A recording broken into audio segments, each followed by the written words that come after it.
பள்ளிக்கட்டு சபரிமலைக்கு கல்லும் முள்ளும் காலிக்கு மெத்தை சுவாமியே ஐயப்போ ஐயப்போ சுவாமியே.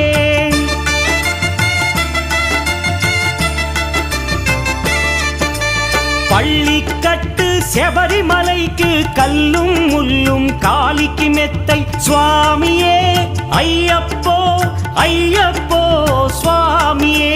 నీ అభిషేకం చేయండి హారతులిచ్చి కొలవండి ఇరుముడి స్వామికి భక్తిగా ఇచ్చి వేదన తీరగ వేడండి అయ్యప్పను కని పిలవండి స్వామియే అయ్యప్పో అయ్యప్పో స్వామియే.